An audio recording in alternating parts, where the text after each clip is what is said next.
Well, hello and welcome. It is time once again to try to fix something, and today we're taking a look at another dead PS5, and those are so rare. But somehow we found another one, and it is raining again. But it is actually a rather dead one. If I could show you, yeah, we do have power connected, but she is very dead. So maybe it's a dead power supply.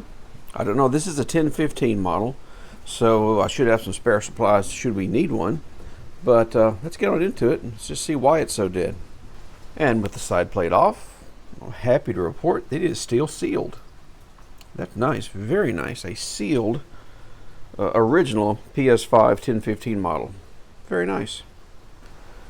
Alright, we're a little further in, and I wanted to show you, just checking here on the 4-pin connector for the Blu-ray. We have 12 volts. So yeah, it's not going to be a dead power supply. It's going to be a dead something on that main board. Okay. Let me go ahead and get it out then, and let's see if we can track it down. Well, here we are inside of the workbench, ready to take a look at this board. And I think I am going to start by just looking around for some shorts. Just to see if we can find anything, shall we? You never know, something might jump out at us. We get lucky every now and then.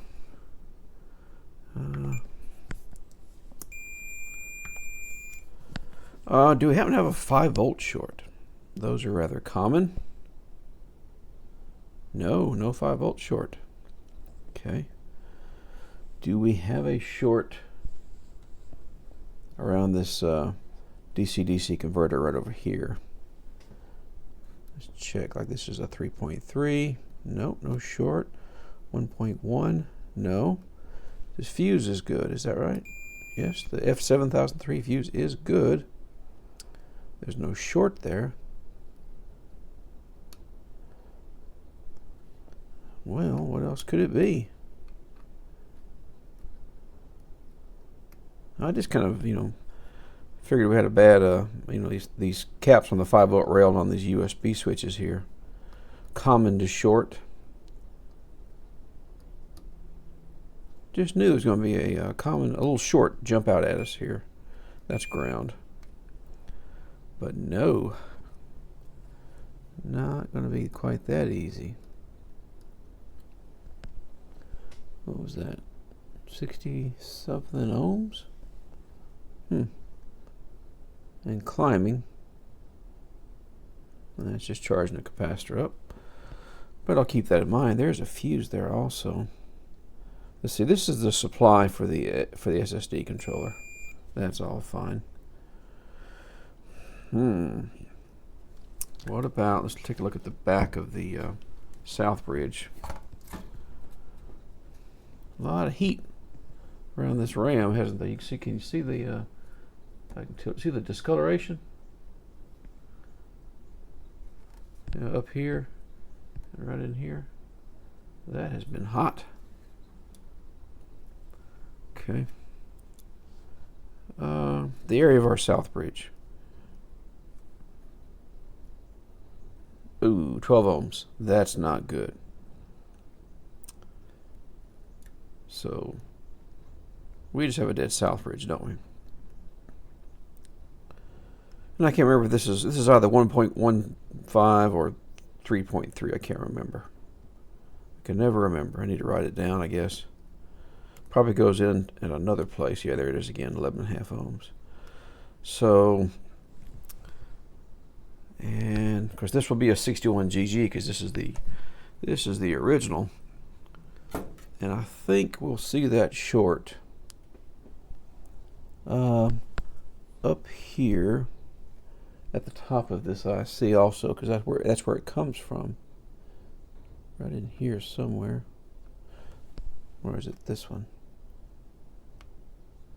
That one right there. Yep, that little tiny cap, which I know you can't see. You're out there in that view, but I've seen that before. Though this is the where it's switched out of 12 ohm short to ground. So I don't believe the IC is the problem. It's going to be You know, if you gotta blame something, blame the Southbridge. So, dead Southbridge, 61GG, which I happen to have, I hope, some on hand. Let me look. I should. I think I just got some in from AliExpress. Yes. Well, yes, I do. There we are. 61 GGs.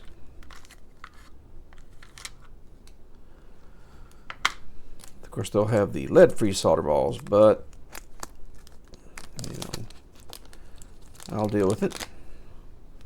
Just takes a little more heat to take off and put on. Okay, well, let me get my preheater set up, because I do like to use a preheater. You don't have to, I don't suppose. I mean, some people, you could change it without it, but it just takes so much more heat to change it without the preheater. And I just like being a little kinder and gentler to these things, because they're not cheap. Not cheap. Well, let me get set up for that.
Alright then, our Southbridge has been changed out.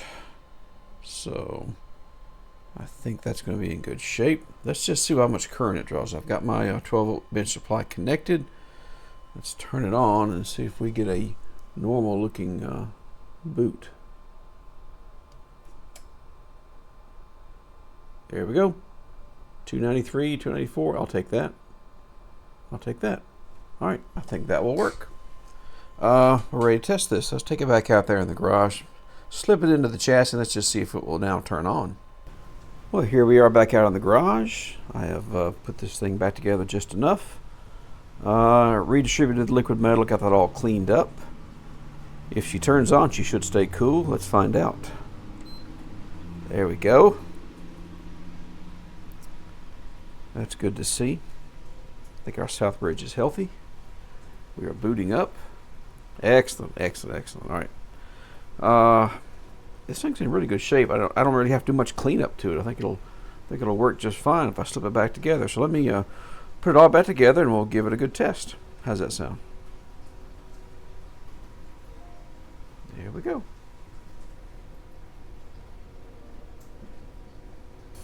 All right. Well, now that I've put it all back together, my intent was to show you a fully working system. And the Blu-ray drive doesn't work. It started to take in the disc and took it in partially and stopped. So I don't know what's going on. But there's something jammed in there. Doesn't seem to be another, well, doesn't seem to be another disc. Anyway, so back apart it comes to take a look at the Blu-ray. Alright, we are back inside. See if we can take a look at this Blu-ray drive. I just knew we were done. It's our dead Southbridge. Alright, this drive has not been opened, but it looks like somebody has tried to, get a disc out of it or something. So maybe they damaged something. I don't know. But the, I think the, security seal. No, it's been cut. Somebody's been into it. Okay, well that could explain some things then. That could explain some things. Let's see what we find inside this thing. Thankfully, not as many screws as the main board has.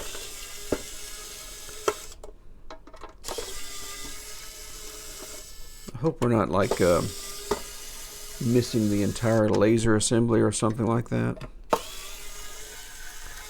I have had them missing ribbon cables inside. Those are usually the cases, though, where this thing was sealed, though, wasn't it? Wasn't this thing sealed? I mean, somebody'd obviously been into there. I don't know.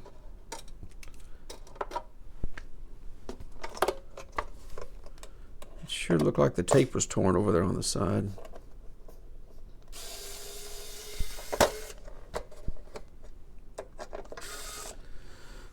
Okay. Oh, and I forgot I need to take the these screws out the top, or the whole thing kind of comes with you. Let's see. Haven't had to work on these Blu-ray drives too much.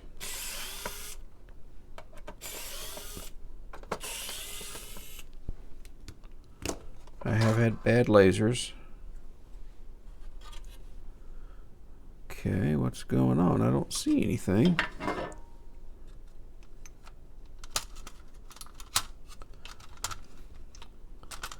I don't see any cables disconnected.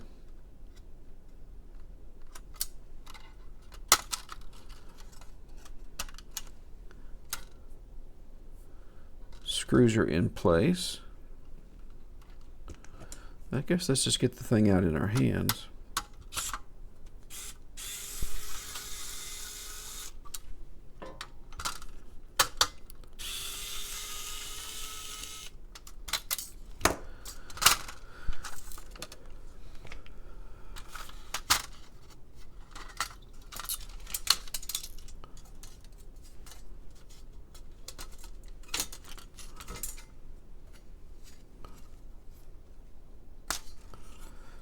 Okay. So I don't see anything suspicious.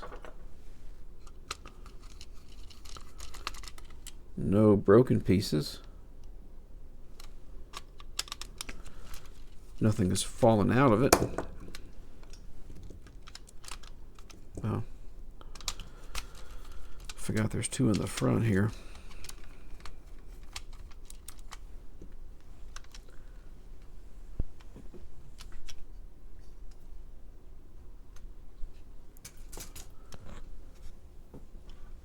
Let's see.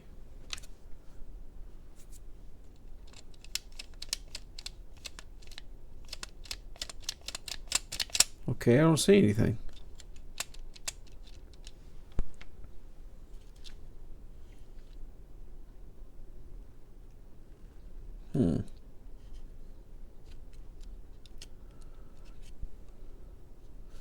Did it blow the fuse when I went to load a disc? Because it just stopped. Oh, wait. This thing is falling. This gear is falling out. I wonder if that had jammed up the works. I bet it had. I bet it had fallen out of position. Because it looks like it snaps down on top of this other gear. You can see there's some raised pieces here, snaps, for it to go on there and there.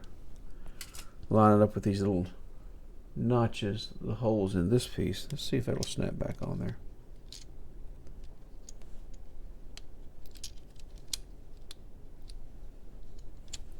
Not quite. I don't want to break plastic.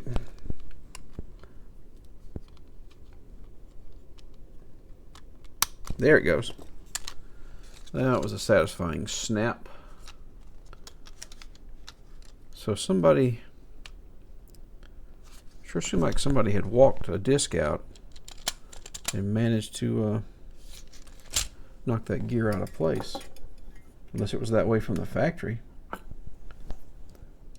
going to clean the laser lens just a little bit right there while I'm in here.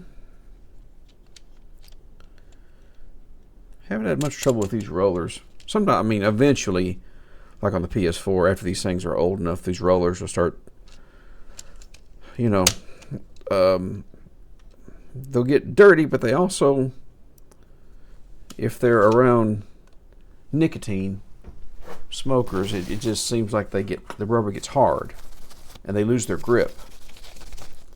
And I would try all kinds of things on those fours to try to recover it. Sometimes you could help it, sometimes you just had to replace it. And I finally found some replacements for the PS4 rollers from AliExpress, and that's the only way I could fix it sometimes. Got a little dust in here, nothing too bad though.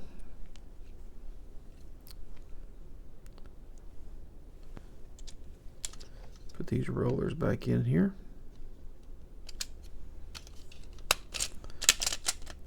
There we are. All right. Nothing.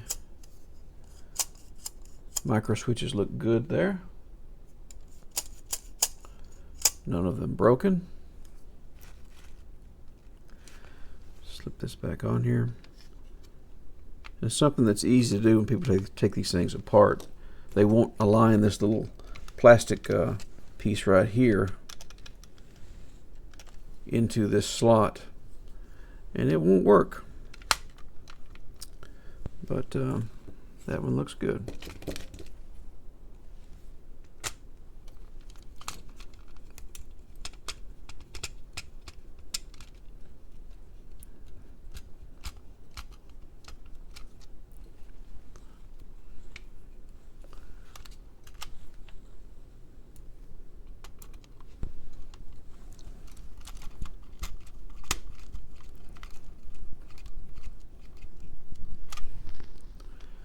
There are, of course, different revisions of this Blu-ray drive.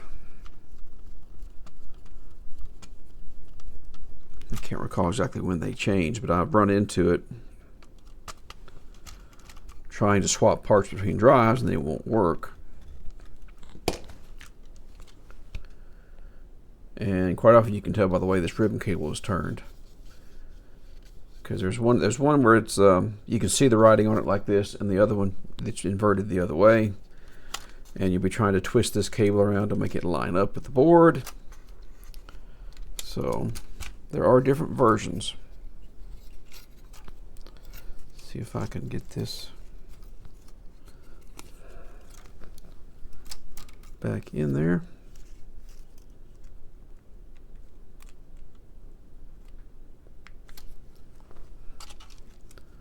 All right, now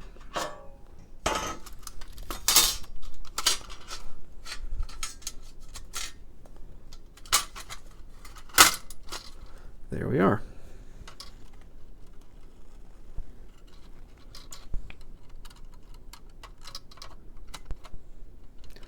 And the cable for the loading motor, there's different. They use different connectors, two different size connectors here. So that's one way you can tell if they are compatible or not.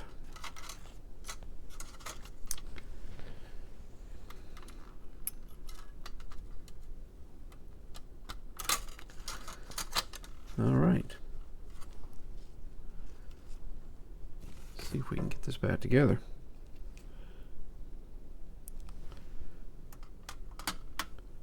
And if you try to run this drive without the top piece, it doesn't work very well, because the plastic mechanism under there will rub against the bottom. It's normally lifted up slightly, like when you put this top case back on there. It's mounted to this top plate by these screws, little rubber grommets. So it picks it up slightly and clears it off the base. And if you don't do that, it won't work right. It'll try to work, but it'll just keep hanging. I guess you could stand it up somehow if you needed to work on it. All right. Oh, that looks good. That looks good. Hopefully we didn't blow a fuse. There is a fuse in here. I don't think I've ever seen it blow. I might check it while I'm here.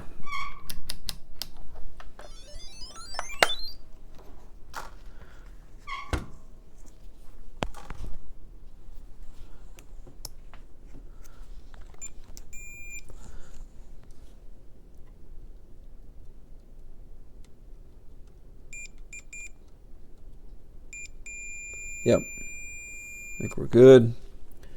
There's a couple of inductors over here, it looks like. That's good. That's good. Of course, there are still fuses on the main board that could have blown when it jammed up like that.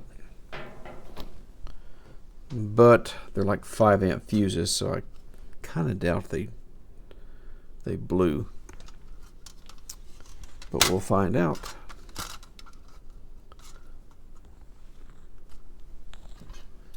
All right. Slip this back together.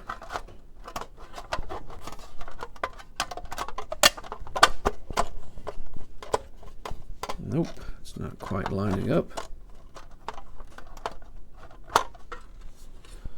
I think we need to shift it this way a little. Perfect.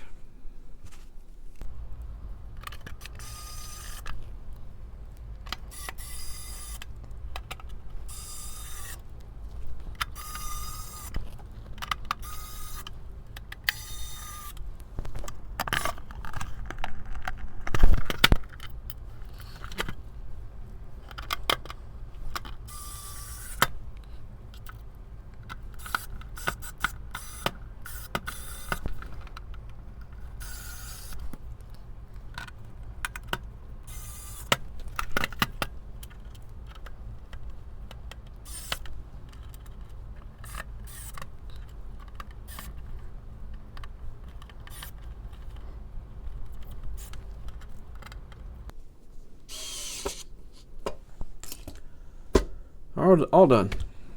Let's see if it works. All right, I'm not going to fully reassemble it this time before I test it. Let's just see if it will turn it on. Yes, it will. And it will load the disc.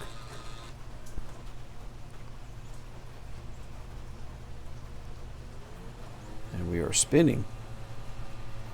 Excellent. Okay, maybe we solved that problem. Okay, let me get it tested out and I'll put it all back together one more time. Here we are back out in the garage. I'll put it all back together again, and repositioning that gear on top of that manual eject gear, shall we say, seemed to do the trick, and she is now loading and ejecting and installing games with no problem whatsoever. Well, I hope you thought that was somewhat interesting, educational, entertaining, or any of the above. If you did, please give me a thumbs up, and I will see you in that very next repair. So long for now.